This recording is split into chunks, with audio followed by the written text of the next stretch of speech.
time for This Week on the Ice, and here are your hosts, Randy Preston and Carol McKee.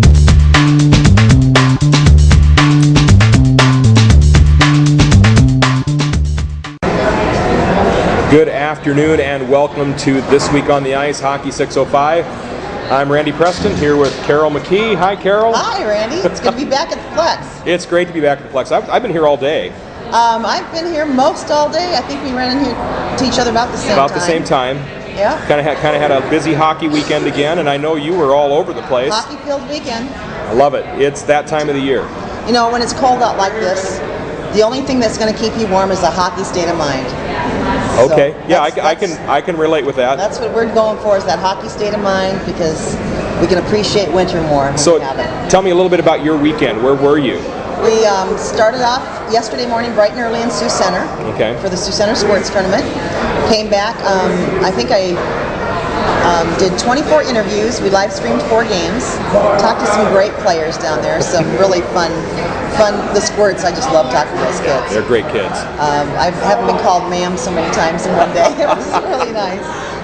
Then we came back and we went over to Brookings. Caught the tail end of the boys JV game, where your son Trevor was reffing. Yes. And the boys varsity game, which again, what a phenomenal game. Yeah. Visited with some of the players from Aberdeen that were there, from both the JV and the varsity. Got a chance to talk with our friend Gus Kronberg off camera. Okay. He was actually reffing the JV, or excuse me, he was the goalkeeper for the JV game. Right. Their regular goalkeeper for Aberdeen broke his thumb. And has had to have surgery and had to actually re-break it, I guess, and operate. So yeah, that's terrible. We'll talk a little bit more about that when we get to the Aberdeen report. But then I also got to talk to a bunch of the Rushmore Thunder Pee-wee-Bees who were there to play the Rangers. Oh, very cool. And I think I got to visit with 8 of them on camera. So busy night up at the Larson Center. Busy night at the Larson. Back home last night, processing interviews, trying to get them up so the kids could see themselves, and grandmas and grandpas could see the kids. And then back here today, getting the girls JV and varsity, and ready for the show. Ready for the show. So tell me about your weekend. Well, I had a little bit of a busy weekend as well. I spent Friday night at the Stampede game at the Denny. Great game Friday night, a huge crowd. I really wanted to be at that one. I had a bunch of girlfriends that went. Yeah, we had a good time. I was on PA that night, and then yesterday I got a chance to go out to Brandon for their Winterfest. The men's Senior Rhino League played 2 outdoor games at the Brandon McCarty Park, and that was kind of a fun day. I got to do PA and play the music for that game, or those 2 games. And they had some mites running around there, there were some mites running around. They elected to kind of change things up at the last minute, but I was there for a couple of mite games early and watched them. They had a blast. And then rushed back into town, thawed out, and went and did the Stampede game scoring last night. And another fun night at the Denny. A little bit strange night, but it was. We'll get into that a little bit later. I'm looking forward to hearing about both games. And then today, bright and early out here at the Iceplex. Been here since about 11 this morning, and we'll be here until about probably 10:30 tonight, between the girls JV and varsity games, This Week on the Ice, and helping score some men's league games tonight for Cody. Now, did you catch the tail end of the Bantam B game that was here? I did. That was quite a game. I wish I had been here earlier. Same here. That was looked like it was Rushmore Thunder in Sioux Falls. There was a heated battle. Yeah, don't expect to see that at the Bantam quite as much. Particularly not at Bantam B, but it was a really, really good game. It was a great game, hotly contested, and had some fun little. You know, what really caught me was I happened to catch out of the corner of my eye as I'm setting up here, all the Flyers heading over to their bench very quickly. Wondered what was going on because the clock's still running. Right. And then all of a sudden, out of their bench comes one of the Rushmore Thunder players. Now, how he got in there, I don't know. I missed that part, but. It's hockey, you never know. Yeah, somebody got to spend a little bit of time in the penalty box for that. And I guess I didn't see anybody have to get Band-Aids or anything. So. Well, that's all right. That's all right. Anyway. And then once again, 2 really, really good girls games here. Girls JV, girls varsity. Maybe even a little bit unexpected. But very, very good games. A couple of well-coached teams and a lot of a lot of disparity in shots, and yeah, we'll talk a little bit about that later. It was an interesting game. I was really impressed with the speed of the Mitchell Lady Marlins JV squad. They were big, they were physical, they were fast. Yep, that was really nice to see. Yeah, absolutely. Well, maybe we should get on with the rest of the report here we've got. Let's go. I think we'll start then with the youth report. All right, sounds good.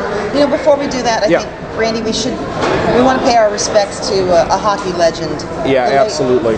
John Paul Parise, who passed away on Wednesday. JP was a great influencer in Minnesota hockey, particularly up at Shattuck St. Mary's and all over the state of Minnesota. Had a lot of to-dos with the North Stars and the Wild, and of course the father of Zach Parise. Yeah, Zach Parise. I got my brain all mixed up there for a minute, and just had a tough battle with cancer there at the end, and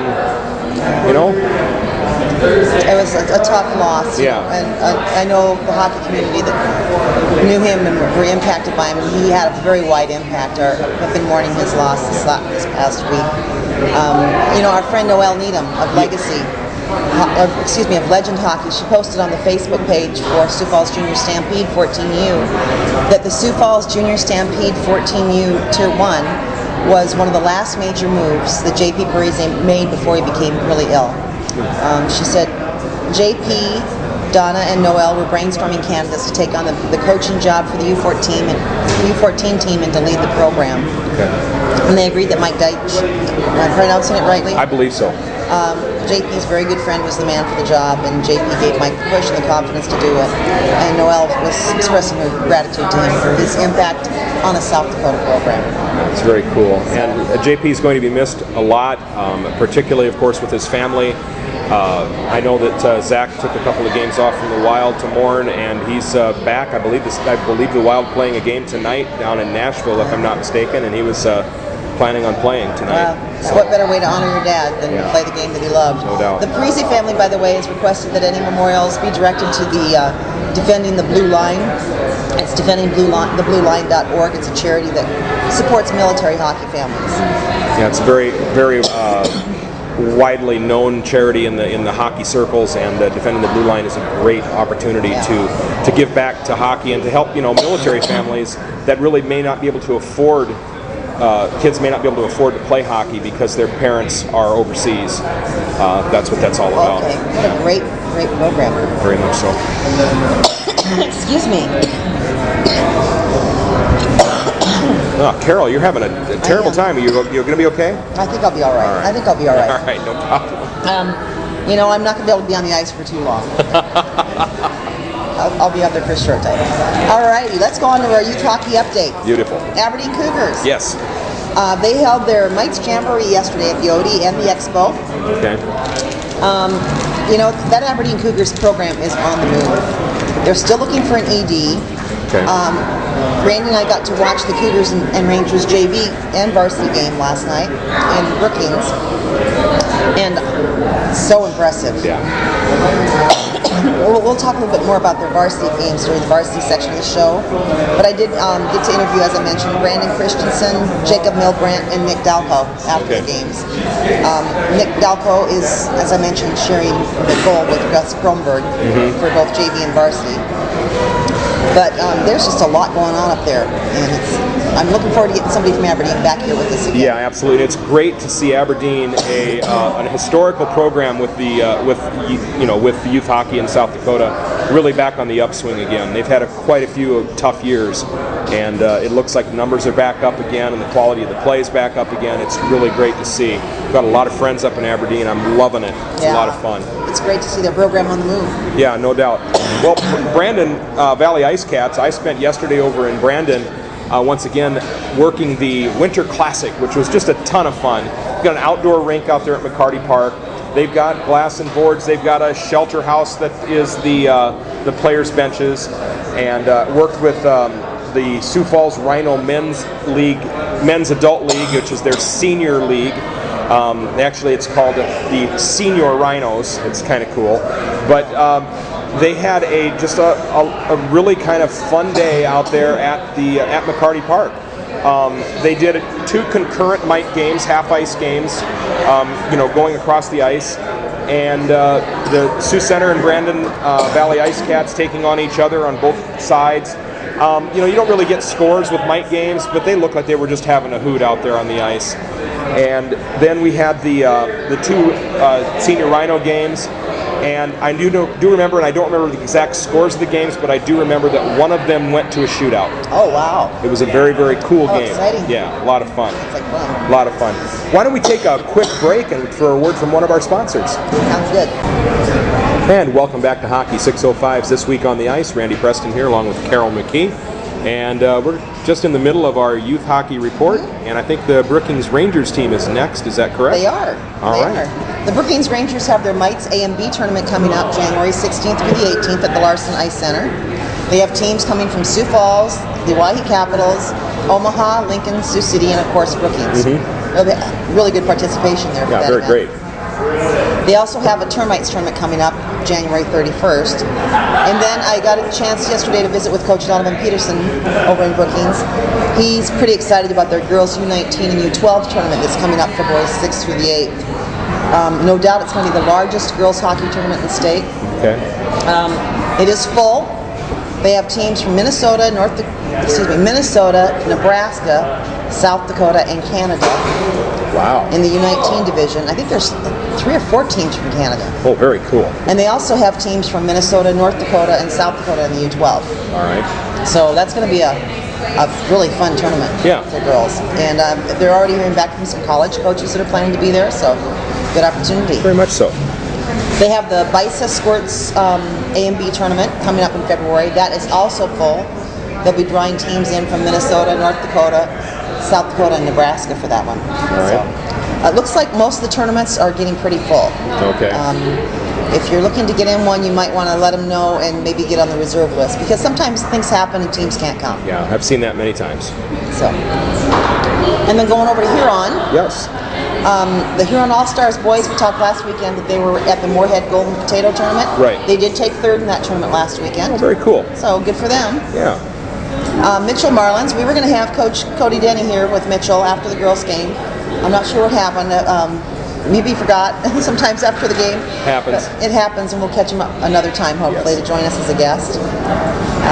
The Mites came home yesterday, undefeated, after winning all 3 of their games at that Aberdeen Mites very great. Jamboree, the fest that they had. The Bantam A and B tournament is coming into Mitchell, January 24th through the 25th. That'll be at the Mitchell Activity Center. So that's kind of what we have for Mitchell Marlins. Yeah. And you'll notice I added a new one here. I see that, the Northern Hills Hockey Association. Well, they're not fully engaged yet. Okay. But we want to keep them top of mind awareness. I've been talking with other programs from around the state and outside the state. Everybody is so excited that there's going to be a program in the Northern Hills, because not only is it going to be great for Rapid City and for the Rushmore Thunder teams to have another team to play out there and not have to travel all the time, but for the teams that come from this side of the state out there, they'll be able to play 2 different teams when they go. So exactly. Anyhow, from their Facebook page, they said, hopefully we can announce in March the official formation of the association and affiliation with the South Dakota State Amateur Hockey Association. Very good. An outdoor rink location and a timetable of when we can start play. They said that we are still working towards an indoor rink as well, and we will keep everyone updated on that as well. Obviously, a larger task. Much larger task. That's just great. It's so nice. It is. Now, I was talking with the folks from the Lakes Area Hockey Association, the Bogie Blizzard, and they just built a new facility down there. And they said they've already been in talks with the folks out in Spearfish about giving them some pointers and ideas. That's great. Said they'd be more than happy to talk to anybody out there to help them get it going, because they too are excited. Even though it's clear across the whole state, they'd like to see them get going with that new association. And on to the Owyhee Capitals. They have the 2015 annual Tyler Wilcox Memorial Squirt Tournament coming up in January 16th through the 18th. Yep. We've got 10 teams coming, teams from Brookings, Huron, Rushmore, Sioux Falls, and the Owyhee Pier area. Schedule is now available, and we've shared it on Hockey 605. Yeah. So you can take a look at our Facebook page. The Oahe Caps are trying to track down all of the previous year's honorees of the Tyler Wilcox Scholarship Awards, or Sportsmanship Awards, excuse me. In particular, it looks like they're missing the 2010 winner. Oh. So if you know those winners, please contact Kathy Mueller of the Oahe Capitals. Okay, yeah. You know, it's awful easy for that kind of information to not get in the records, and everyone thinks they know it, and then when you go to pull it out, it's, dang, I can't remember that. Missing. It's missing. So if you know who the 2010 winners were, or if you were one of the winners of the Tyler Wilcox Sportsmanship Award, let them know. It'd be great. We'll move out to Rushmore Thunder. The Bantam A1 hosted the Huron All-Stars this weekend. Girls junior varsity and varsity were at home versus the Watertown Lakers with senior night celebration last night. Those are always fun. Yeah, there was a lot of those happening this last week. Yeah, it's getting to be that time. Senior night, I love it. I've seen a couple of them already. Yeah. Boys varsity hosted the Sioux Falls Flyers 1 team, and Justin, who's his Twitter at JP Knows Better. Oh, okay. He tweeted a reminder to us that the state championship rematch, last year's state championship rematch, Yes, that was a great game. was again today against the Rushmore Thunder boys varsity in Sioux Falls 2. Wouldn't that have been nice to be there? Oh, wish we could have been there. Thanks for letting us know, Justin, what we were missing. They had a great game yesterday, and it looks like a good one going on right now as we speak. We'll talk about it a little later in the show. We'll see where we're at for where the score is. Yeah, I know. I've been anxiously watching for that to get a little more information. And then there were a lot of Thunder teams on the road this last weekend. Squirt A's were at Bismarck for a tournament. Pee Wee B's were at Brookings. Bantam B's at Oahe. The Bantam A2 was in Sioux Falls. And we caught up with several members of the Pee Wee B team in Brookings last night. I talked with 8 of them. 8 interviews with those guys. What a great group of guys. Yeah, they got some good kids. And one of them I thought I wanted to bring along with me for his game analysis. He did such a great job. Sliper is his last name. Okay. So keep that name in mind. Yeah. He did a nice job giving me analysis of their game. And this was the Bantam B, and they did defeat the Rangers last night 4-3. Yep. Very tight game. You said it was a really good game.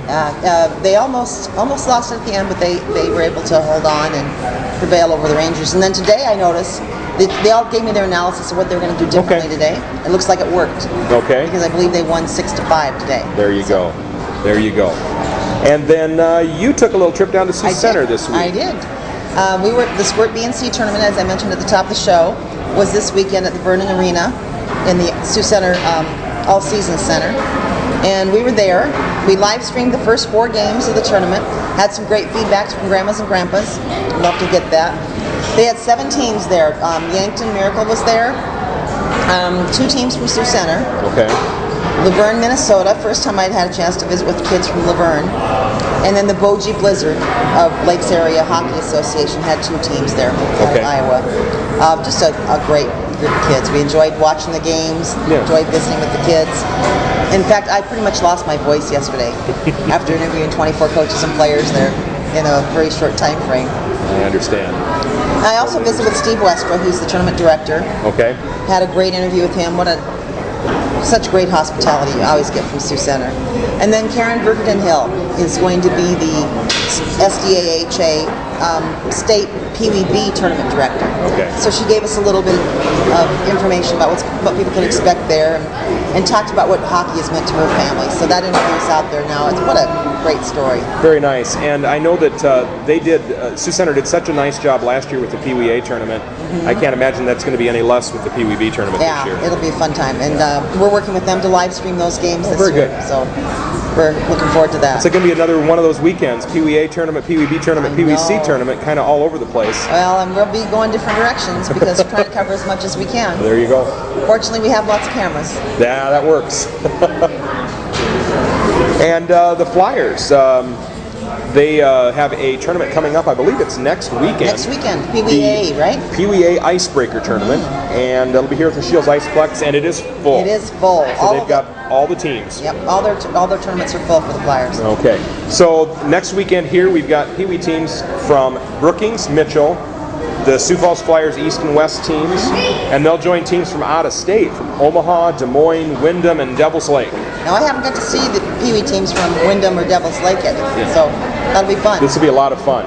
Hockey 605 will be here, live streaming the event. They'll be live streaming the games from this rink, the Furniture Mart rink. And so it should be a good time. It will be a good time. Kind of looking forward to that. And then they also have the Squirt A tournament coming up. Yeah. We talked about that last weekend. The Squirt A Minnesota B1 tournament is coming up for the Sioux Falls Flyers the following weekend, the 23rd through the 25th of January. It'll also be here, and it too is full. Okay. They have teams in-state. The only in-state teams are the Aberdeen Cougars and the Sioux Falls Flyers. Okay. The Sioux Falls Flyers blue. Okay. The rest of the brackets are rounded up with teams from out of state. There's one team from the Junior Stars of Lincoln. All right. New to me. Sioux City, Iowa Gold. Okay. And 4 Minnesota teams. There are the Laverne Cardinals that I just met yesterday. Marshall Tigers. Rochester Red Snipers. We were admiring that name last weekend. And then the Worthing Trojans. So there'll be a full tournament. It's going to be a lot of fun, and there's those tournaments are always a great time. And then I believe coming up in February, then they have their what they call their the Falls Freeze Mite tournament, which is an absolute hoot to watch all the Mite players. They'll play half ice games probably back here at the Furniture Mart rink. When that tournament was originally conceived, they had it outdoors. Oh wow! And so they have the 3 outdoor rinks here in Sioux Falls, and they originally wanted to do that tournament outdoors. I have an original Falls Freeze T-shirt hanging on my shelf back in my closet. You have to wear it. I'll wear it. It's bright orange. You can't miss it. And only wimps play outdoors, or only wimps play indoors. Excuse me. Of course. So yeah, and then they ended up playing it indoors because the weather was too warm. So they wimped out. Yeah, they did. And speaking of bright orange and wearing things, you're sporting the Hockey 605 mighty well there.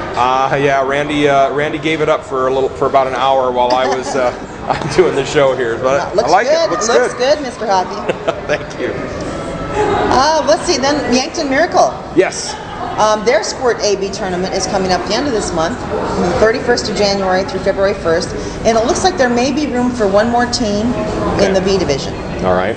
They have teams in the B from Bogie Blizzard, which of course is the Lakes Area Hockey Association, out of Spirit Lake primarily. They draw from about 40 miles radius. Right. I'm talking with the coach there.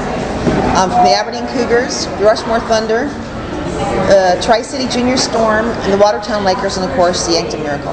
And in the A, they have teams from Aberdeen, Rushmore, Sioux Center Tornadoes, and Watertown Lakers. Very good. It could be that Bogie Blizzard or one of those teams is sending 2 teams. I didn't get a chance to get hold of them and find out, but it looks like there might be room for 1 team. So if you're interested, I'd get in touch with them right away. Yeah, absolutely. And then we've got state tournaments coming up. You know, it's hard to believe that the hockey season, youth hockey season here in South Dakota is half over. I know. Remember we were saying, varsity will be starting pretty soon. Yeah. Varsity will be starting pretty soon. Now we're halfway done. Halfway done.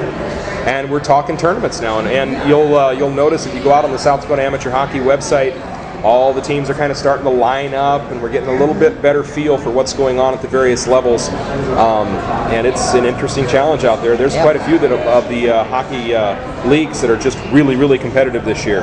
And we'll talk about a couple of them a little later. But I'm excited about that. Yeah, we've got the Pee Wee A tournament, Pee Wee B tournament, Pee Wee C tournament, all the second to last weekend in February, the 20th, 21st, and 22nd.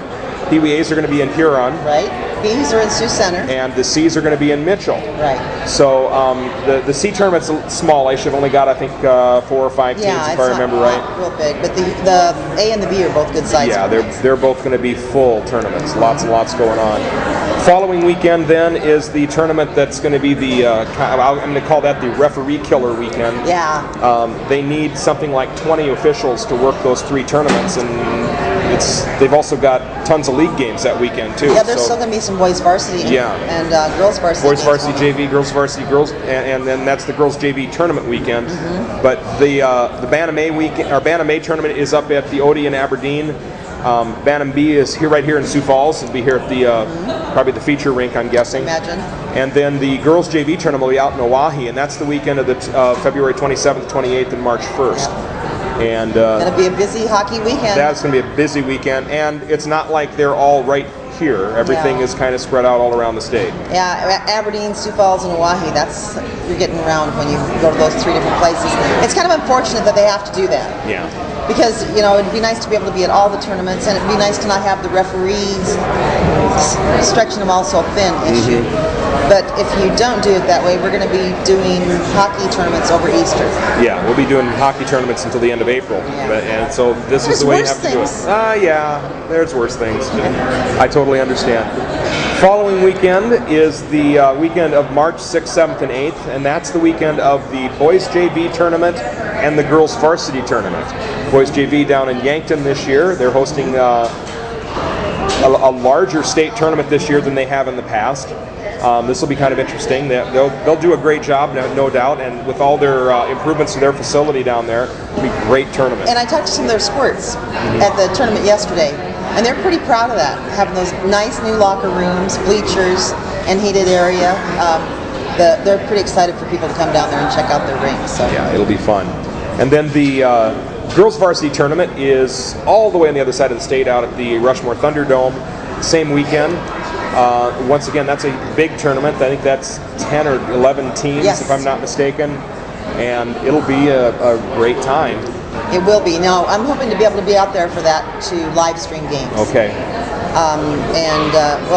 Between Randy and I, one of us will be at Yankton, one will be at Rushmore. And we'll get it all figured out. Of course, I kind of like to go where the girls' games are, so. I understand. Hoping I pull that straw. And that should be a great tournament. I loved it last year. We were out in Watertown for the girls' tournament last year. It was a lot of fun. No doubt.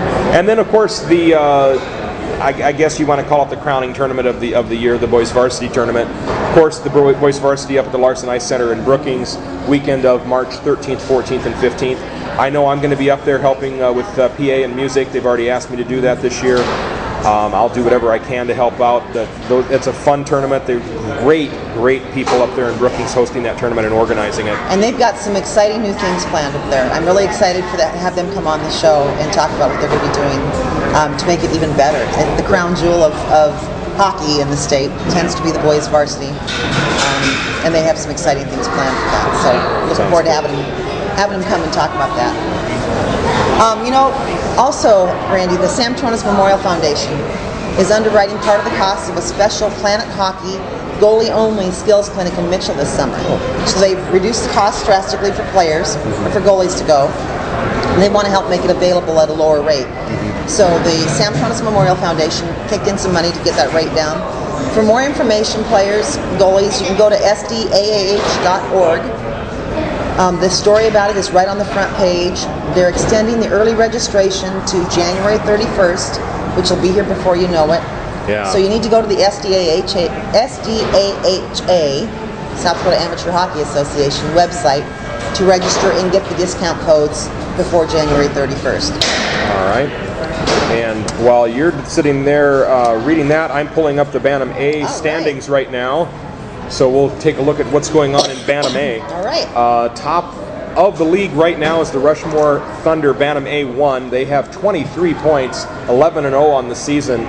They're really running away with the league at this point. I think they have one loss, and it was an overtime loss. No, that's right. They do have. They're 11-0-1. And I think that might have been to Brookings. I don't remember. I'm trying to remember that one. But that still is pretty impressive. Now they do have. Brookings is right behind them with 17 points. They are 8-0-1, so they have one overtime loss. But the Thunder do have 3 games at hand to the Brookings, so 12 games played versus 9 games played. So really, it's anybody's game at the top right now. Oahe right behind them with 14 points, with a record of 7-3. Lots going on there at the top of the league. Now I wonder. That was not Bantam A. That was Bantam B that we saw this morning. Yes. So yes. There's still some good things happening there. Yeah, absolutely. And then tied for 4th are the Sioux Falls Bantam A West and Mitchell Bantam A with 12 points each. Mitchell has played 11 games. Sioux Falls has played 8. Okay. So Sioux Falls does have a little bit of room to wiggle there. Yeah. But they both have 12 points. Sioux Falls with a record of 6-2 and Mitchell with a record of 6-5. Okay. Right below them are Huron, with a record of 3-5 for 9 points. 3-5-3, excuse me, for 9 points. Sioux Falls Bantam A East with a record of 2-6. They have 4 points. Watertown Bantam A with a record of 2-7. They also have 4 points. And then Rushmore Bantam A 2 has played 10 games. They have a record of 2-8 for 4 points. So we've got 3 of them there tied with 4 points toward the bottom of the heap. And then Aberdeen is bringing up the rear right now. They played 8 games. They have a record of 1-7 for 2 total points. So let's take a look at Bantam B then. Yeah, let's go. Little smaller division there. Yankton, Bantam B, is leading the heat with 17 points. They have a record of 8-1-1. And then they're followed by Brookings with 14 points. The Brookings Bantam Bs are 7-0. Okay. Then we go to Sioux Falls. Sioux Falls has 8 points. They're even 4-4 in 8 games. Oahe Bantam Bs have 6 points, and they're tied with Sioux Center Bantam Bs, also with 6. Identical records. They're 3-6 in 9 games. So that is a true tie there. Yeah. And then Rushmore Bantam Bs are, with 2 points, are 1-8 in 9 games. So starting to get all organized and see where the standings are going to be going to the state tournament. Starting to settle down here. It's starting to get a little bit of a better. Got caught in the middle of a race, didn't we? There we did. Yeah, absolutely. Moving on to Pee Wee A. Pee Wee A has an interesting league layout right now. At the top of the league is Sioux Falls Pee Wee A East. They're undefeated, playing 13 games, 13-0, 26 points. So they're really running away with the league at this point. Second place is Rushmore Pee Wee A. They've only played 9 games, so they do have 4 games less than the Sioux Falls team does. They have a record of 7-1-1. They have 15 points. Right below them is Sioux Falls Pee Wee A West. They've played 10 games with a record of 6-4, 12 points. Brookings Pee Wee A had a record of 5-6 for 10 points. They're in 4th place. 5th place would be the Mitchell Pee Wee A's with 8 points, record of 4-5. Wahi Caps Pee Wee A has played 12 games. They have a 3-8 record with 1 overtime loss. They have 7 points. And then Aberdeen has played 12 games. They are 0-10 and have 2 overtime losses, so they have 2 points. 2 points for that. Yes. Pretty good there. Let's see what's going on with PWB. Yeah. The PWB, Sioux Center is leading the heat there. Actually, they're tied with Huron. Okay. Take that back. They both have 18 points. The Sioux Center is 9-1 in 10 games, and Huron is 8-0-2 in 10 games. They have 2 overtime losses, but they both wind up with the 18 points. Then Yankton comes in at 3rd with 16 points. They're 7-1-2, 7 wins, 1 loss, and 2 ties. We don't have the overtime loss situation with the Pee-wees there. Yeah. Well, they can. The way the league rules work, they will play a 10-minute overtime for any of the various leagues, and if they end the overtime in a tie, the game ends as a tie. Okay. So that explains it. Yes. So they are 7-1-2 in 10 games. And then we have Rushmore with 9 points. They are 4-5-1 in 10 games. Okay. Then we get to Sioux Falls. Sioux Falls have fewer games. They only have 8 games, 8 points. They're 3-3-2. Okay. So it's like a state. And then that's PWB West. All right. And PWB East has 7 points, just trailing by 1 point there. They have 9 games that they've played, and they're 3-5-1. Okay. Next going on there is Watertown with 6. They're 3-5 in 8 games. Okay. And then Brookings PWB are 7-0-1. Or 0-7-1, excuse me. Okay. They have 1 overtime loss of their 7 losses. So they did get 1 point. 1 point. And the Mitchell PWB are still searching for that elusive first point in 7 games. So that's what's happening with them. They'll get it. No doubt. On to Pee Wee C's. Pee Wee C's, there's 5 teams total. Aberdeen has a team that's played 8 games. They're 7-1, 14 points so far. They're leading the pack. Rushmore's Pee Wee C team has played 10 games. They're 5-5 on this season so far with 10 points. Okay. And Rushmore has 3 Pee Wee teams. They do. Have 1 in each A, B, and C. 1 in each level, yes. Sioux Center Pee Wee C, they have they've played 8 games. They're 4-3-1 overtime loss, 9 points total. Okay. Oahe Caps, they have their Pee Wee C team with a record of 4-4. 8 points. Balanced season. Very balanced season. And the Yankton Pee Wee Seas, they have played 10 games with a record of 2-8 for total points. So everybody's won a game at least. Everybody's won at least 2 games in the league, which is an interesting characteristic you don't often see. Yeah, that's nice. And it's nice. I mean, it's looking like the Pee Wee Seas was a good decision this year by the league to add that division.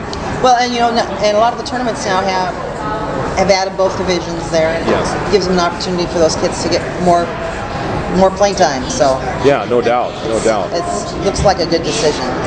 So why don't we take a quick break for a word from one of our sponsors? We will be right back. All right.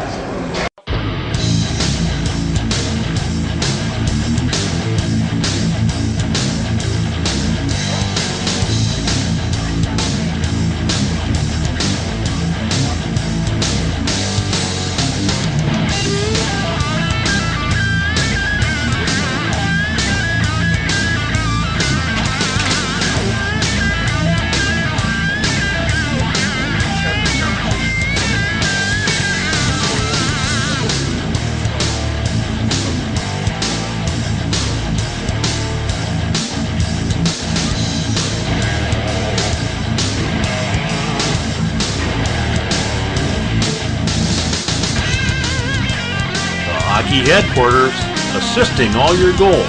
Visit them today at thehockeyheadquarters.com. Welcome back to This Week on the Ice, Hockey 605. I'm here with Carol McKee. I'm Randy Preston, and we have a guest cameraman here today. Yeah. Hunter Myers, I believe is his name. Hi, Hunter.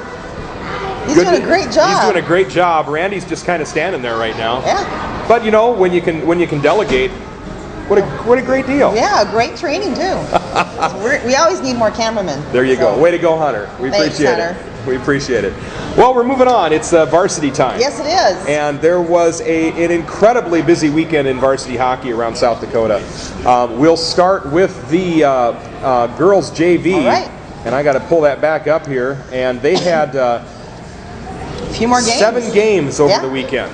And there was one on Friday night. It was the Sioux Falls girls JV taking on Yankton down in Yankton, and it ended in an overtime tie, 2-2. Wow. So that was once again probably a very interesting, very tightly contested game down there in Yankton. Mm-hmm. But you know, it's good to see it happen. Yeah. Good to see Yankton's girls JV having a little bit of success as well. Moving on to Saturday in Aberdeen. The Aberdeen girls JV at the Odie taking on the Oahe Caps girls JV, and Aberdeen took care of that one. It was a tough night for Oahe Caps. Yeah, 10-0 Aberdeen. That Aberdeen JV squad is every bit as tough as the varsity. Yeah, they are. They are. Moving on to Brookings at the Brookings rink at Larson Ice Center. Brookings girls JV taking on the Mitchell girls JV. We saw that Mitchell's girls JV team here today. They are a force to be reckoned with. They are, and they were a force to be reckoned with up there at the Brookings as well. They did beat the Brookings team 5-2. Wow! And that was something else. Moving on to Watertown taking on Rushmore out in Rushmore. A much tighter game on Saturday. The Rushmore Lady Thunder won the game 5-4 over the Watertown Lady Lakers. Okay. Nice close game. Very close game. I'm sure it was a good, tightly contested, very fun game to be there. And then once again down to Yankton on Saturday night. Yankton girls JV taking on Sioux Center girls JV, and the Yankton won that game 2-1, 2-0. And we had this discussion. Would they be the Yankton Gazelles or are they the Yankton Lady Miracle? We don't know. Probably, I'm guessing it's the Gazelles just based upon how they do things down there. But that's still very, very nice. well played game. Yeah. Well played game. Moving on to Sunday's games in Rushmore. Watertown once again taking on the Lady Thunder, and it was another Lady Thunder victory out there, 4-1 this time against the Rushmore Lady Lakers. And then right here earlier today, a great game, a lot of fun to watch. It was the Mitchell girls JV taking on the Lady Flyers girls JV. 8-0 victory for Mitchell. They're just a force. That's really all there is to it. They're fast. They're just everywhere they need to be and where they need to be. Fast, very physical, very much just a lot of fun to watch. It was fun to watch them. And that's it for scores for this this week. You've got some stats. Well, I do. Mitchell girls JV are leading the heat. They have 16 points, and it's no wonder after seeing them today. I'm not surprised at all. They are 8-2. And then Aberdeen girls, who are also another force to be reckoned with, have 14 points. They're 7-0. So the Mitchell girls have 10 games, and the Aberdeen girls have 7. So there's some opportunities there for Aberdeen. Yeah. But I really would love to see those teams play each other. That'll be fun. Rushmore girls come in third with 12 points. They're 6-0. So again, they don't have as many games. Opportunities there for them. And then the Sioux Falls girls have 11 points, are in fourth position with a record of 5-4-1, 10 games. The Yankton girls have 10 points. They're 4-2-1-1. They have an overtime loss in 8 games. Brookings girls have 6 points. They're 3-4 in 7 games. Watertown girls have 4. They're 2-7 in 9 games. And then the Oahe girls JV, Lady Capitals, are still looking for that first win. They're 0-7. And the Sioux Center girls JV are 0-8. But the Sioux Center girls were close there with Yankton just on Friday night. Very much. And Sioux Center's got a very young team down there.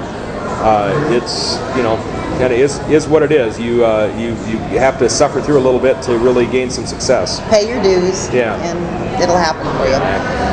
Shelby Snow for the Aberdeen Central girls JV is still leading the pack on the goalie stats. She's got a .989 save percentage. Wow. Followed by Caitlin Wolf with the Rushmore Thunder, who is at .923. Okay. Caitlin Eitoven from the Mitchell Marlins is at .912. And then Marina Gersner for Brookings Rangers, Lady Rangers, has moved up into the 4th position with .901. Okay. So, great job for those lady goalies. Yeah, very much so. The skater stats on the JV. Caitlin Holland, now be prepared for an Aberdeen list here again. Okay. Caitlin Holland for Aberdeen girls has 17 points to lead the skater stats for girls JV, followed by Kensington Eckhoff, also for Aberdeen, with 16. Kensington is tied with Maddie Herman from Rushmore Thunder with 16. Okay. So we've got some nice skater stats going there. Ashley Jones from Mitchell Marlins, and I got to visit with Ashley today. Okay. She's got 15 points. And then Carly Cruz for the Brookings Rangers is sitting at 12. She's tied with Tiffany Heyman with the Watertown Lakers, who also has 12. And we could go on and on because we're really proud of all these girls, but some nice stats there for the girls JV. Yeah, and some phenomenal goaltending. I mean, a goaltender with a save percentage of .989. That's basically having let in 1 goal. Yeah. So far. So. And that might even be exactly what she's done. One of the things I think, Randy, that we're blessed here in South Dakota is to have some great goalies, but it doesn't happen by chance. No. I visited with Brittany Corcoran, Sioux Falls Lady Flyers. She did a lot of work this summer with Legend Hockey and doing the goalie training, month-long clinic and training. Right. And then we also have the Planet Hockey Goalie Clinic that's being sponsored by the Sam Tornes Memorial Foundation. So those special clinics and the opportunities to do those things makes a huge difference. Every little bit helps, and goaltending is it's all about positioning and understanding kind of the physics of how the game works. You'll not find any one player on the ice with better eyes for where that puck is than the goaltender, and they have to, and it's a tough position. I mean, I certainly wouldn't want to be out there having 4-ounce discs of rubber thrown at me at 100 miles an hour. No, I would not either. And I did have one of the goalies from the Boji Blizzard team, squirt team, did a demonstration for me, and I have it up for the interview. Oh, very cool. On the butterfly, how to do the butterfly. Okay. A great little goalie, came out of there, took all the equipment off, and was one of the smallest players on the team. Just a lot of heart and soul. It was fun watching him. That's a lot of fun.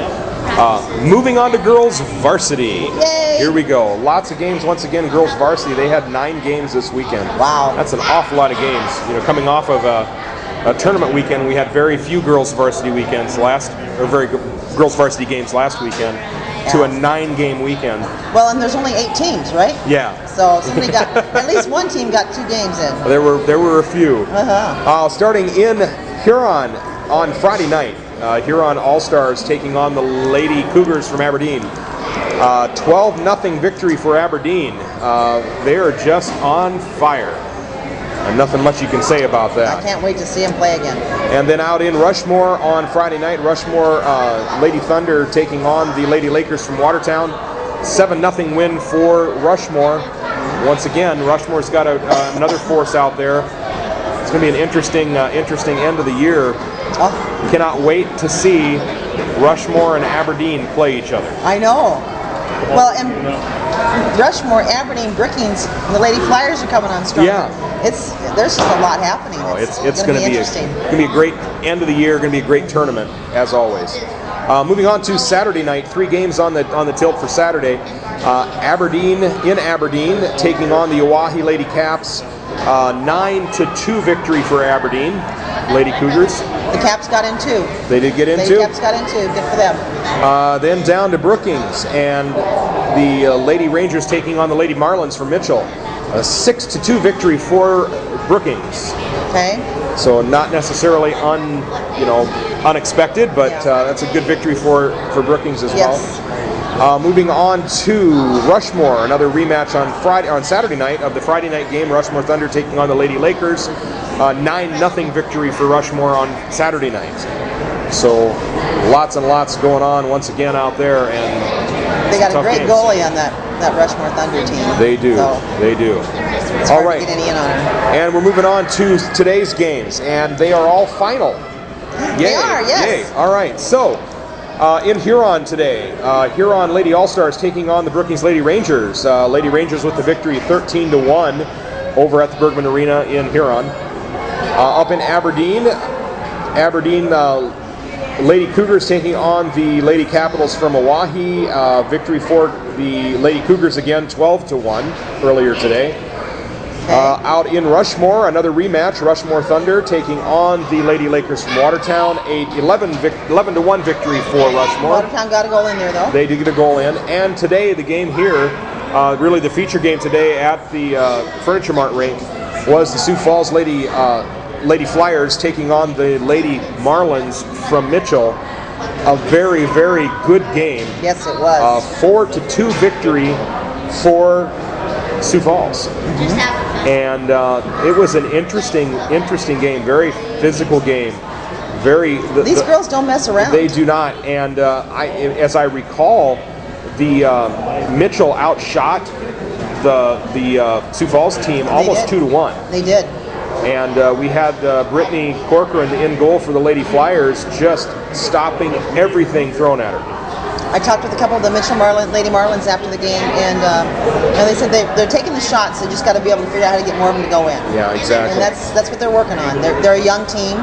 They know they have a little time. But yeah, they're a good team. They're fast. They're physical. I don't know. They were good skaters, good positioning. I was very, very impressed with Mitchell. They're doing well. Then their time will come. Yeah, and certainly. you can see what they're doing is paying off at their JV level. And as they continue to grow and advance, they'll have their time will come. Yeah, certainly. So how are the standings right now? The standings are very interesting. The Brookings Lady Rangers have 26 points. They're leading the pack. Okay. They are 13-0. Right. But they have more games than anyone else. Okay. Next up is Aberdeen. They are 10-0 for 20 points. Okay. So, and they're going to be playing each other here. Oh, I think this will next be fun. weekend. I got to visit with some of the Brookings girls last night, and they're looking forward to that game. They shared a little bit of their strategy with me. They're looking forward to that game very much. Sitting in third, just 1 point behind them, is Rushmore with 19 points. Now they have 12 games in. They're 9-2-1. They have one overtime loss. Okay. And then coming in at fourth with 12 points are the Sioux Falls Lady Flyers. Okay. They only have 10 games in. They're 6-4. All right. But their season is starting to turn around, so it'll be interesting to see what happens there. And of course, as you said, Brittany Corcoran is really making some nice saves. Yeah. Oahe girls are in fifth. They've been turning their season around. They're 3-10 right now, 13 games. But they're scoring more goals again. Okay. Mitchell Lady Marlins varsity that we saw today, they're in their games. Yes. They just can't quite get enough goals to come out on the top side of the score. They have 4 points, and they're tied with Watertown. The Lady Marlins are 2-9 in 11 games, and the Lady Lakers are 1-7-2. Okay. They have 2 overtime losses. And then the Huron girls varsity are 0-9, still looking for that elusive first win. Yeah. And then, of course, one of my favorite things to talk about, goalies. Goalies. I love my goalies. Shelby Snow and Haley Huff for Aberdeen are the top of the heap for goalies. Okay. Shelby Snow has 1.0 now. We got to check and see what's going on with Shelby. I think she's played 1 game and has let in no goals. I forgot to check that one out before I talked about it. So it's still nice to have that, but I think we need to talk a little bit more about Haley Huff. Yes. Haley is a .944 save percentage. Wow. She's the go-to gal for him. So that's pretty impressive. Yes, it is. Then Anna Veazey from Rushmore Thunder, another great goalie, has a .920. Okay. Ava Krabenhoft, who is the JV goalie for the most part for Sioux Falls, but she's listed also on their varsity roster, so her stats come in when she plays varsity is .909. She's tied with Brittany Corcoran. With also 909. With also 909, but A comes before B. Yes. So they're doing very well. And then Ann Jonas for Brookings Rangers is a .897. So some great goalies, great female goalkeepers, goaltenders in South Dakota. Then going to the skater stats, we have Bethany Rennick from Brookings Rangers. She's just so much fun to watch. She got to visit with her last night. Actually, I did an interview with 3 of them at one time. Okay. Excuse me. That had to have been, let's just call it quite interesting. It was. I just kind of gave them the microphone. So tell me about your season. Tell us about your strategy. Okay. Anyhow, Bethany has 40 points. Wow. And I thought she would be really hard to catch at this point. Maddie Schultz for Rushmore Thunder has 38. A contender. Yeah, absolutely. And Abby Fenhouse Coyle for Rushmore Thunder has 35. And as of yesterday, Abby was like a point or 2 behind Bethany. Bethany obviously picked up some more points today, a few more than Abby did. I think there was 1 point separating them yesterday. Haley Holland for Aberdeen has 34. Madison Ogdahl for Aberdeen has 33. And Rhiannon Abel for Aberdeen has 31. So Haley Gould has 30. Yeah. Wow. Wow. Those Aberdeen girls are really having a great season. Yeah. So they've got 1, 2, 3, 4 of the top 7 are from Aberdeen. That's cool. That's really cool. It's nice to see once again. Yep. So moving on. Boys JV. Time to go to Boys JV. Sounds good. Yeah, let's do Boys JV. 6 games over the weekend, 3 games yesterday, 3 games today. We'll start with the games on Saturday. First of all, out in Oahe, Huron All-Stars visiting the Oahe Caps, and it was a 4-2 victory for Oahe. Okay. So nice game over there. In Brookings yesterday, Aberdeen Boys JV came down to the Brookings Rangers house of fear down there at the Larson Ice Center. But Aberdeen walked away with the victory, 3-2. That was a good game, an outstanding game. Yeah, you were there watching that game. Caught the tail end of it. Okay. But it was intense. It sounds that way. And then Sioux Falls Boys Junior Varsity was up in Watertown on Saturday, and they defeated the Watertown Lakers 4-2. Okay, close game. Very close game, and the Boys JV for Sioux Falls did got a win. Moving on to today's scores, and the only one that I don't have a final for is Yankton at Huron. That one has not been recorded yet. I'm sure it's been played, but it just hasn't hit the website. It was around noon today, wasn't it? Other games that we have that are final in Aberdeen earlier today. Oahe taking on the Cougars, 6-1 Cougar victory in Aberdeen. And in Brookings today, once again, Sioux Falls taking on Brookings. Sioux Falls Boys JV, Brookings Boys JV, 7-5 victory for Brookings. So once again, it must have been a fun game to watch. A lot of goals. Everybody gets their money's worth out of that ticket. I love that. And I know that my son was up there working those games again today. So, wow, that would have been a fun one to watch. yeah, no doubt. Well, you know, Brookings boys JV, that was fun watching that Aberdeen-Brookings game yesterday. And I was kind of wondering about the stats and how they would shake out. Brookings is leading in the boys JV.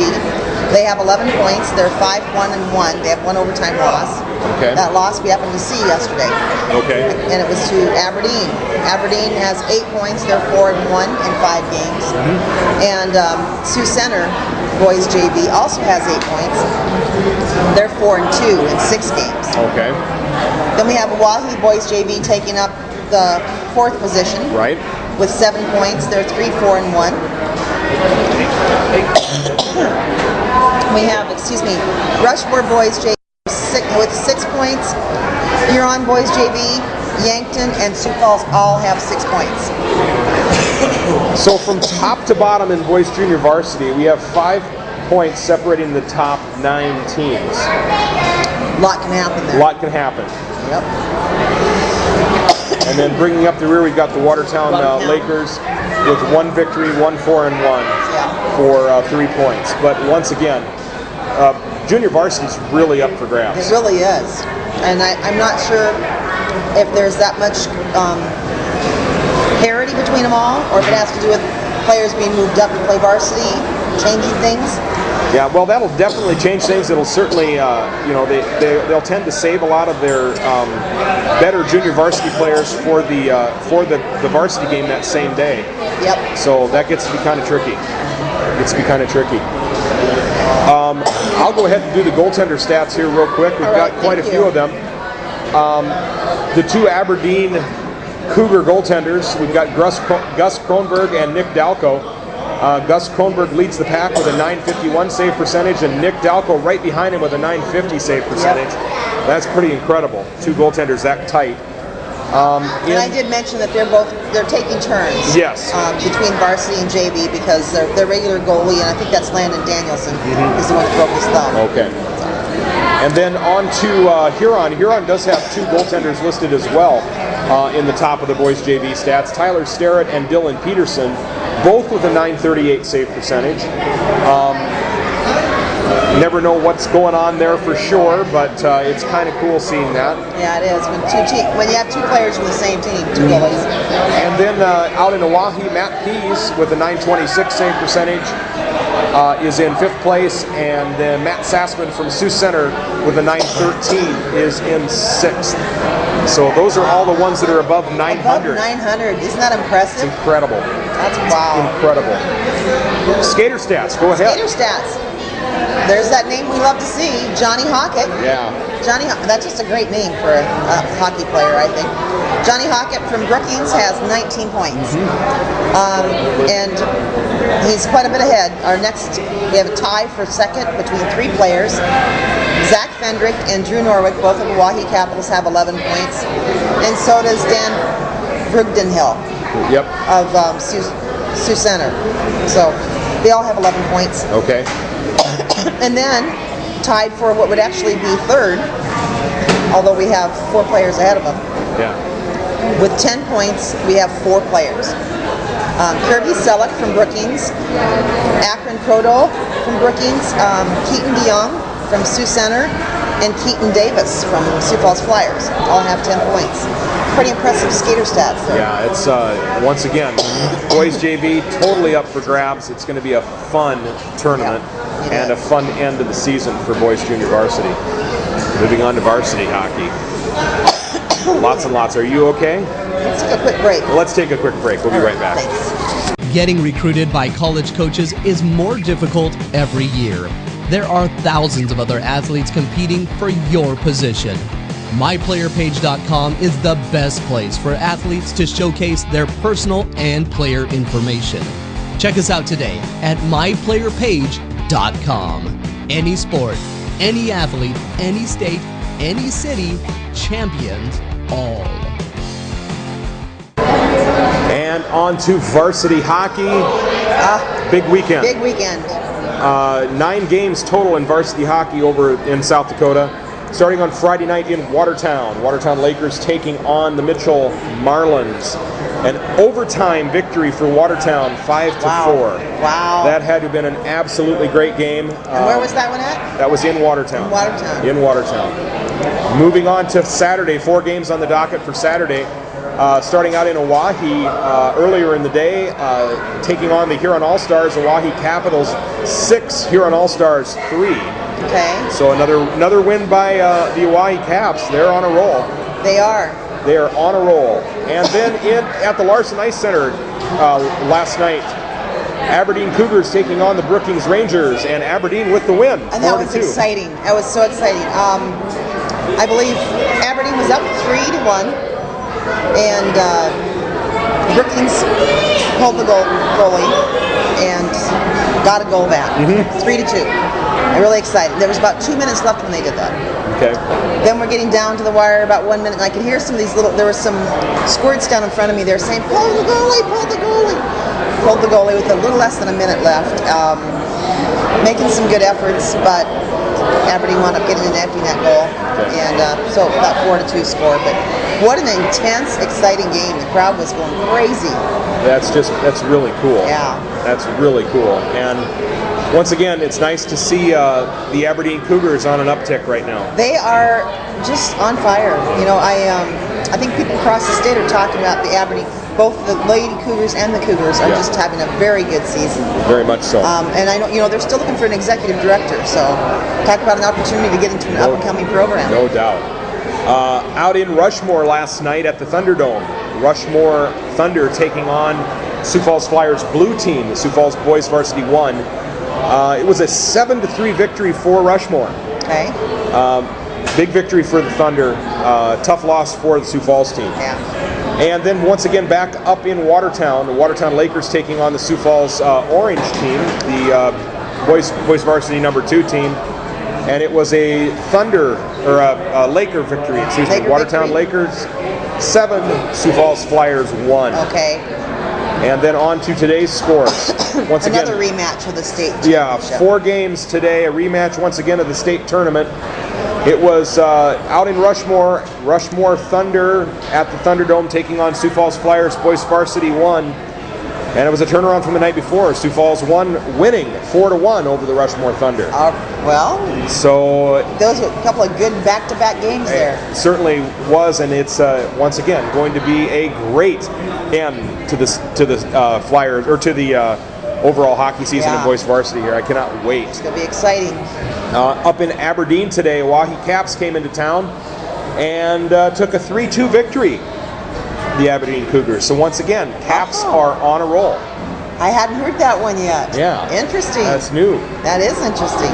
That one must have just come in, huh? It just came in, and another score that just came in, it was a up in Brookings, Sioux Falls 2, Sioux Falls Orange taking on the Brookings Rangers. Okay. And Sioux Falls 2 actually started out in the lead in that game, and took them into the third period very close. I don't know the exact score, but I think it was either tied 2-2 or 3-2, I believe. Brookings Rangers pulled that one out 5-2. They probably had a little revenge in mind from last night. Yeah, could be. And Sioux Falls Flyers too were the ones that had to deal with that. Yeah, no doubt. And just final out in Huron. Hey?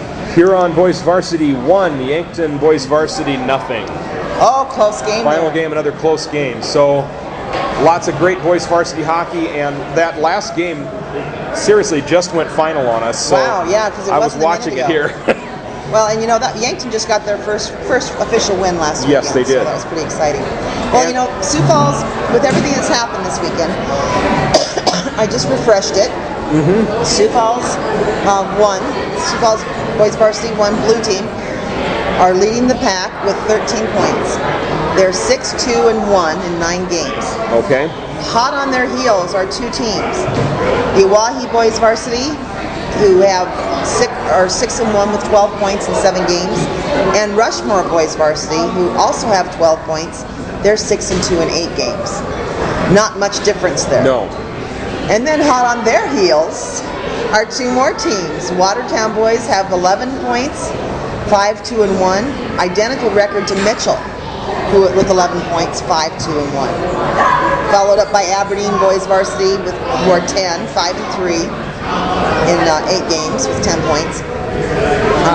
Brookings, boys varsity, has 8 points, 4-4. The top 7 teams in boys varsity in South Dakota hockey right now are separated by 5 points, 5 standing points. That's incredible. Isn't that incredible? And we're over halfway through the season. Yeah. So it's going to be really interesting to see it. Any game is anybody's game. And it's also extremely important. Yes. Yeah, there's no... You can't assume anything about a game. No gimmies, no. I mean, it's they need to win. Everybody needs to win right now. So that's going to make every game exciting. I love it. It's going to be a lot of fun. Of course, we have Brookings boys varsity with 8 points. They're 4-4. Huron boys varsity, as you just reported, are doing fairly well. 6 points, 3-5 in 8 games. Yankton are 1-8. They've got 2 points with their first win. Sioux Falls boys varsity 2 almost had that win today. Yeah. They're still looking for that elusive first win. They're 0-9 right now. So pretty impressive there. That's a lot. It's going to be exciting. We're going back to our goalie stats. We've got some great goaltenders. My goodness. Look a lot like our JV stats, don't they? Not quite as many 900 goaltenders in varsity, but you wouldn't expect that. No. There should be some better shooting accuracy. Yeah. Gus Kronberg and Nick Dalco of Aberdeen, of course, on varsity are identical records, .921. Yes.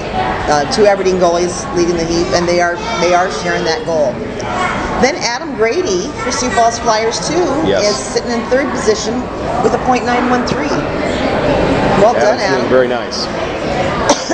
Donovan Knott for Sioux Falls Flyers 1, the blue team, has a .891 save percentage. And Matt Pease of Oahe is a .884. Brody Holtman, also of Oahe, has a .879. And then Taryn Tucker for Rushmore has been doing pretty darn well. He's got a .874. So some nice, anytime you're getting above 800 even, and these guys are approaching that 900 point. Yeah, no doubt. On the skater side, names that we've become very familiar with, aren't they? Very much so. Want to go ahead? I got Anthony Petrato from Rushmore with 26 points so far. He's on fire, just absolutely on fire out there. Yeah. He's always on fire. And then over in Mitchell, Jacob Sersasimo has 25 points right on his heels. And then Watertown Lakers' Patrick Merrigan is right on his heels with 24 points. So not much separation there. Not at all. And then we've got 2 tied with 23 points, Jack Oberg from Rushmore and Jarrett Spearing from Watertown. So, all quality players. Certainly. A juniors coach, college coach, any of them would be really fortunate to get any of these guys. No doubt. And then right behind Jarrett is, with 22 points, is TJ Nolan out at Rushmore. Another great player. And then Landon Badger from Oahe right behind him with 21. So we got 5 points separating those guys. Yeah, it's a great season so far this year, and it's going to be even better as it gets closer to tournament time. Yeah. Well, that's it for our varsity hockey. Why don't we take a quick break from and hear a word from one of our sponsors. All right.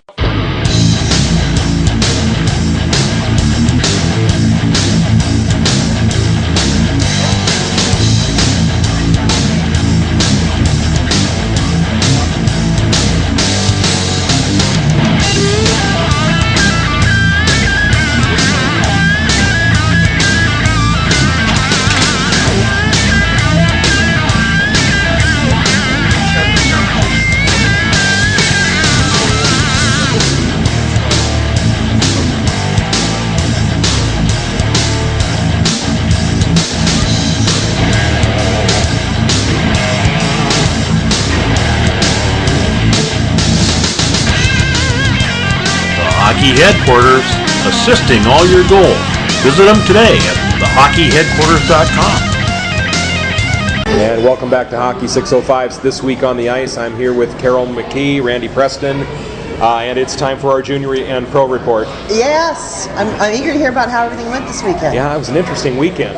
We'll start with the North American Hockey League. Our 2 teams, Brookings Blizzard and Aberdeen Wings. Brain is completely fried. It's been a busy hockey weekend. I think it's frozen. Yeah, that's probably true. Blizzard, they took on Bismarck Bobcats this weekend in a home and away. Okay. So they had a Friday night game at the Larson Ice Center up in Brookings. Close game, but the Bobcats got a 4-3 win. Darn it. Blizzard had goals from Zach Blinky, Bo Machad, and Garrett Elmore. Ryan Kubik took the loss in goal, stopping 29 of 33 shots on goal. Blizzard only managed 23 shots on goal for the game, so once again, tough game for the Blizzard. 4-3, they were in it. It was a close game, but kind of a tough night. On Saturday then, both teams hopped in the buses and drove up to Bismarck, and they were at the VFW Sports Center there for the rematch. Brookings took an early lead, but was no match for the Bobcats, unfortunately. They suffered a 5-2 loss on Saturday night. Blizzard had goals from Zach Blinky and Zed Dietrich, 22 shots on goal. Eric Hancock took the loss for the Blizzard, stopping 26 of 30 shots. Blizzard and Bobcats are doing another home and away next weekend. Okay. This time Friday night will be in Bismarck, and Saturday will be down in Brookings. So I'm looking for one of those games that I can get to. yeah, it's I'm enjoy doing the same. Blizzard games. They're a lot of fun. They're a lot of fun. They are. They do a nice job up there at the Larson Ice Center with that. Aberdeen Wings. They had the Minnesota Magicians this weekend. The Minnesota Magicians from Richfield, Minnesota, traveled to the OD Ice Center. And they had a weekend series against the Wings. Friday night penalty-filled game, and the Wings could not come back from a 2-0 deficit. The Magicians took Friday night's match 3-1, got an empty net goal with 17 seconds remaining in the game. Aberdeen's only goal came in the second period from Michael Saucier. Aberdeen had 32 shots on goal. Andrew Shortridge took the loss in net, stopping 15 of 17. So Aberdeen had almost twice as many shots on goal as the Magicians did, but the Magicians' shots just hit the back of the neck. So they're from Richland? Richfield. Oh, Richfield. Richfield. I thought maybe it was Richland, Montana. No, it's one of, I think, 2 or 3 North American Hockey League teams up in the Twin Cities area. So Saturday night. Well, I don't like their magic. Yeah, I know. Saturday night rematch was on. The Wings made the most of it. Oh, good. Yeah, so Aberdeen scored 2 goals in the first, 2 in the second, and they held on for a 4-2 win. Oh, good. Wings goal scorers were Colin O'Neill, Michael Saucier, Brendan Reardon, and Tucker DeYoung. Kyle Hawk had a 3-point night with 3 assists for the Wings. And Chad Catt got the win, stopping 25 of 27. Wings had 36 shots on net.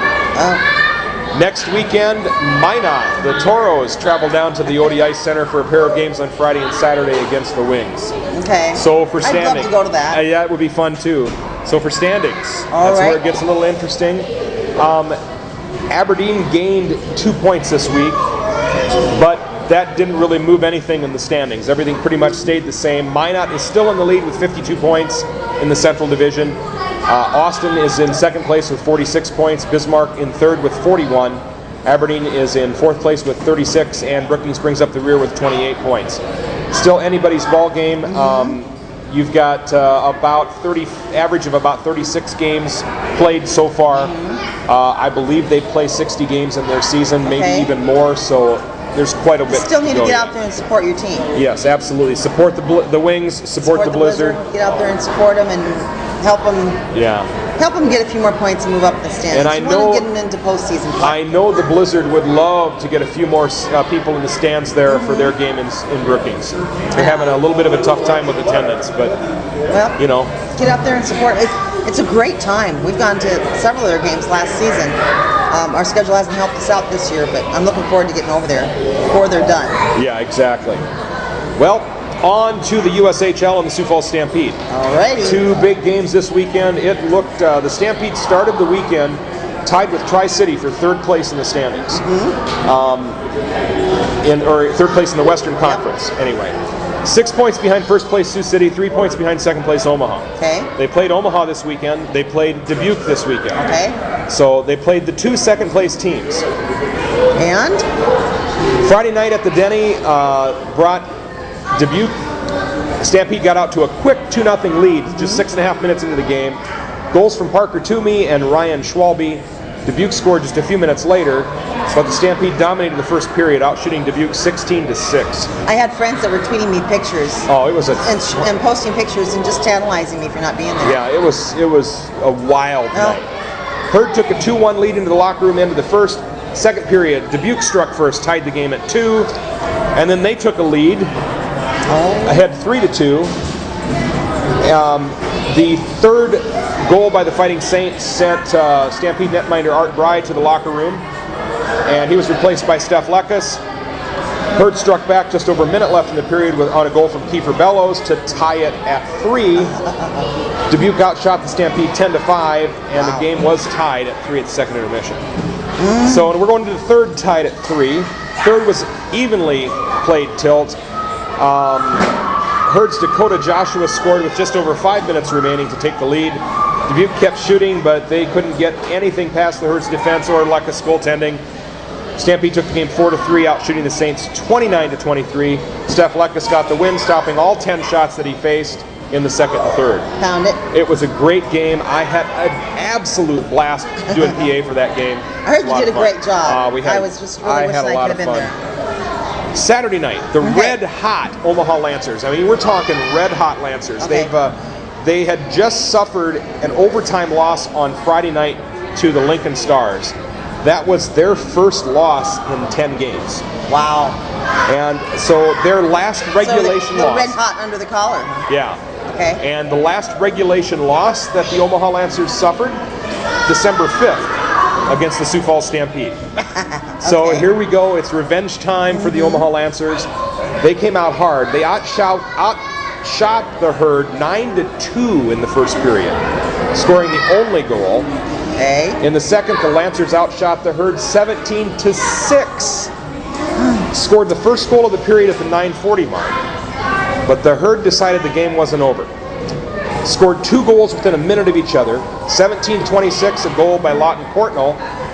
Less than a minute later, Cooper Marody tipped a Chris Polkamp shot from the point to score another goal. Cooper's on fire too. Yeah, it was. And the first goal was one of the strangest goals I've seen all year. Now, on Saturday night, I was upstairs doing video scoring, so I reviewed every goal to try and figure out who scores it and who gets the assists. I must have watched that goal for 5 minutes trying to figure out exactly what happened. We had a shot from Daniel Warpeka. He was out at the defense blue line. Shot and hit the boards behind the goaltender. The puck bounced back, hit the goaltender on the shoulder, bounced down and landed outside, in the crease. And then Lawton Courtnall was skating in. He was just charging the net, and it bounced off of his skate and went into the back of the net for the goal. A skate goal. Yeah. It was an incredible goal. And that just brought down the house there. A lot of fun. Then the goal from Cooper Marody tied 2-2 at the end of the second. Omaha scored early in the third, but the Herd didn't give up. 16:56 mark, Logan O'Connor streaked up the left board, virtually unattended, and scored. Cooper Marody with the assist. Game tied 3-3, end of regulation. Here we go again. Here we go again. It's time for overtime. Scoreless in overtime, onto a shootout, and the shootout was one of the strangest shootouts I have seen in my life. What happened? Omaha shooters scored on all 3 attempts in their first, they do a 3-on-3 shootout. Omaha got all 3. So Omaha scored, Sioux Falls scored. Omaha scored, Sioux Falls scored.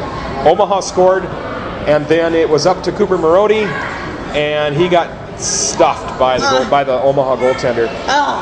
He tried to stick one under the goaltender's pads and just didn't quite make it. Lancers took the shootout win 4-3, but that means the Herd got a point on the game, so they picked up 3 points on the weekend. And? They moved to sole possession of 5th place. What? It was a bizarre weekend with points. Yeah. They're just behind Tri-City and Des Moines. So I'm looking at the standings here, and you've got Sioux City with 41 points, Omaha with 39 points. They got 3 points on the weekend, so they moved up the same number that Sioux Falls did. Tri-City has 37, Des Moines has 37, they're tied for 3rd. Sioux Falls has 36 points. So the top 5 teams separated by 5 standing points in the Western Conference of the USHL. Wow. It's a crazy, That's really bizarre to have such a good weekend and lose position. Yeah, and both Omaha and Sioux City have a chance to distance themselves from the crowd. They have games in progress right now. So it's a wild time at the top of the Western Conference. Next weekend, the Stampede return to the Denny. They have 2 games against the Western Conference cellar dwellers, the Waterloo Blackhawks. They're in the bottom of the league right now, but that really doesn't mean anything in this league.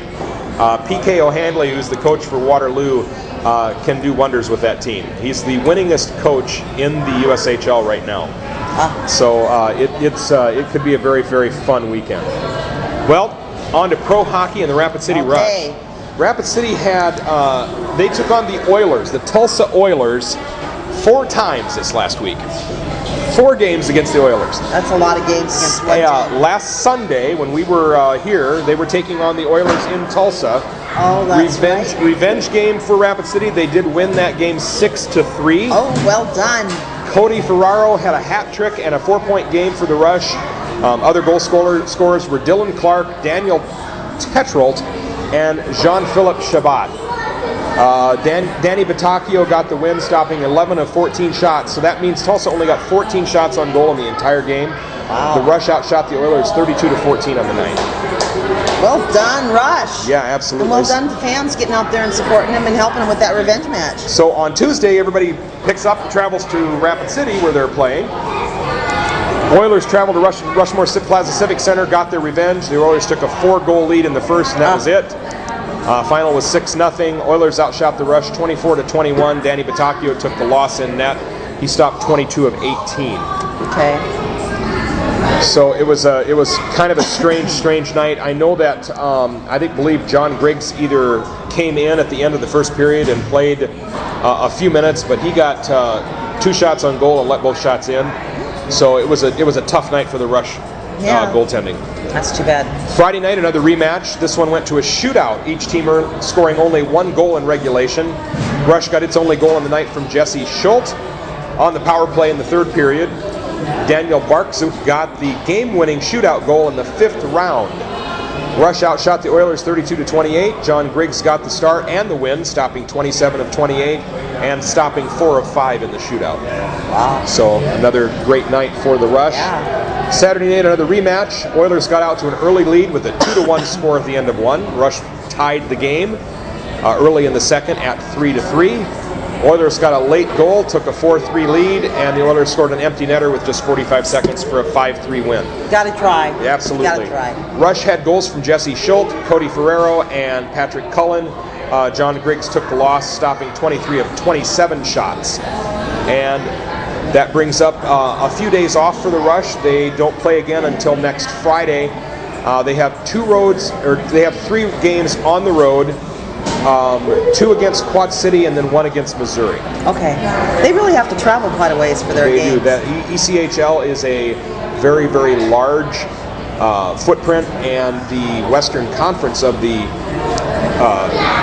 ECHL, you're talking Allen, Texas, Wichita, Tulsa, Quad Cities, Missouri, Rapid City, and then Brampton, Ontario. Wow. So, I mean, they've got a very large footprint that they're covering. Yeah, that's a big one. The Rapid City Rush is in 6th place currently in the league with 30 points. They did gain 4 points from last week, but that did not move their position. They did gain a few points on the 5th place team, the Missouri Mavericks, and they do play Missouri next week. Oh, good. So get a few more points, maybe. Yeah.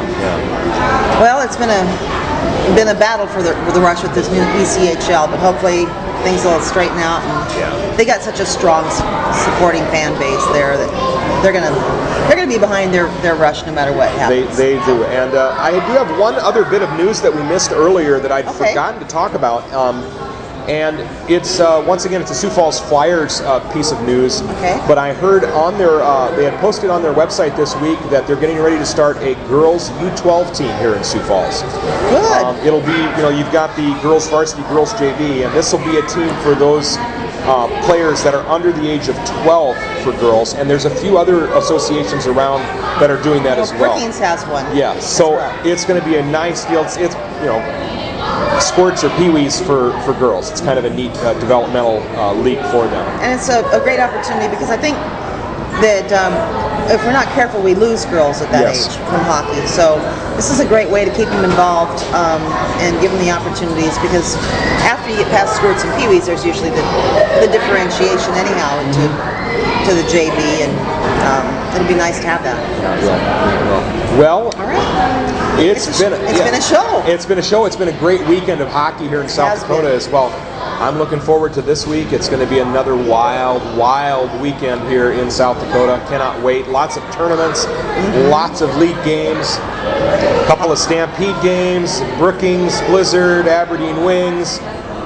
Yeah. Rush are playing away from home, but they're on the road. They're on the road playing some games. It's going to be a great weekend of hockey. We got mites, squirts, mini mites, peewees, phantoms, anything you could possibly want. So keep that hockey state of mind going. It'll keep you warm in this cold, wet winter weather. We're Hockey 605, and so are you. Absolutely. And for Hockey 605, I'm Randy Preston. Carol McKee. Have a great week. See you next week.